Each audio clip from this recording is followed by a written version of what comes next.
Let's see now if Brad Hogg makes changes to the two teams that will take the field at the Chinnaswamy on Tuesday. We'll start with Bangalore. Now, are there going to be 11 changes after that kind of performance? Well, maybe there won't be one, and I think that is the case with your team. You've looked at that entire squad, and we know that they've already come into this tournament with injuries, Brad. You've decided that in spite of that performance, this is indeed the best 11 they could put on the field. Just your thoughts to tell me why you wouldn't change anything in spite of that batting performance.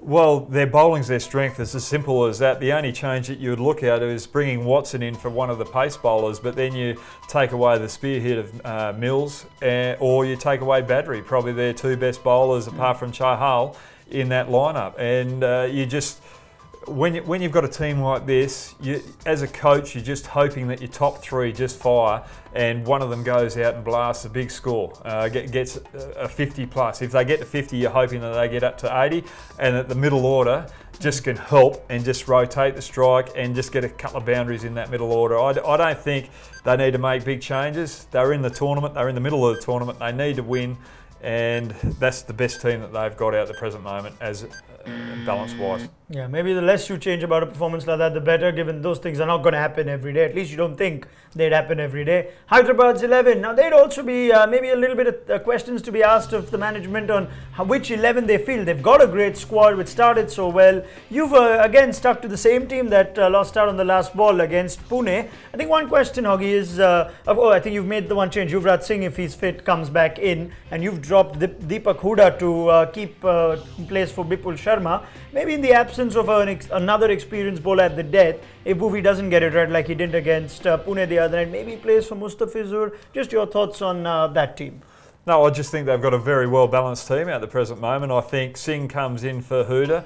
I just like that extra all-rounder down the bottom. Bipul Sharma, I think he's quality with his left-arm off-spinners and can bat a bit, and I don't think Hooda's offering enough to keep his spot in there as a frontline batsman who bowls part-time, well, right-arm form finders, let's say.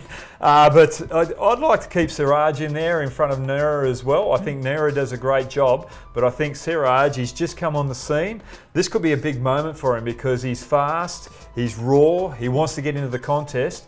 And going up against someone like a Chris Gale, where he saw Coulter get some short pitch bowling to Chris Gale, yes, this could really lift a guy like Siraj from where he is to a new level and be something that they can rely on later in this tournament. Excellent. Thank you very much, Brad Hogg. Always a pleasure to get your thoughts. And you can get more of Brad's thoughts as well as our entire panel here on ESPNcricinfo Matchday T20 on our 7:30 p.m. Indian Standard Time live show on the site as well as on our Facebook page. Send your questions using the hashtags. We're also live on Facebook mid-innings along with the 7:30 pre-game show.